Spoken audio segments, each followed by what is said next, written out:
In the summer of 1916, during the hellish Battle of Verdun, the German Sixth Company faced an impossible mission. This is a true story, and every word of it will pull you deeper into the unknown. I'm Mr. Strange, and this is the Wild. Hold a crumbling section of trench against relentless French artillery and infantry.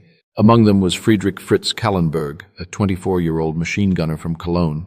The shelling began before dawn. Earth shook, the sky flashed with orange light, and the air was a choking fog of smoke and cordite.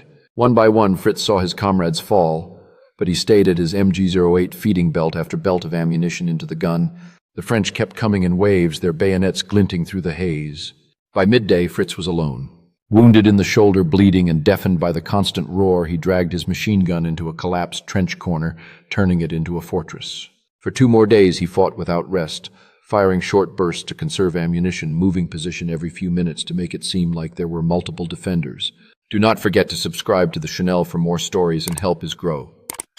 When rations and water ran out, Fritz began crawling into no man's land at night to scavenge supplies from the dead, German and French alike.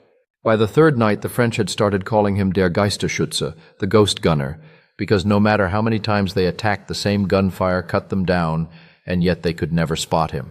On the 4th day, French troops finally overran the trench. Expecting to find a squad, they were stunned to discover one exhausted, half-starved German soldier still gripping his gun. The French commander, impressed by his endurance and skill, ordered that Fritz not be harmed. Instead of being executed on the spot, as sometimes happened, he was treated for his wounds and later sent to a prisoner camp where his legend spread among both sides of the war. Fritz Kallenberg survived the war, returning home in 1919. He rarely spoke about Verdun, except to say, "In those days I wasn't a hero. I was just a man who didn't want to die before the sun came up."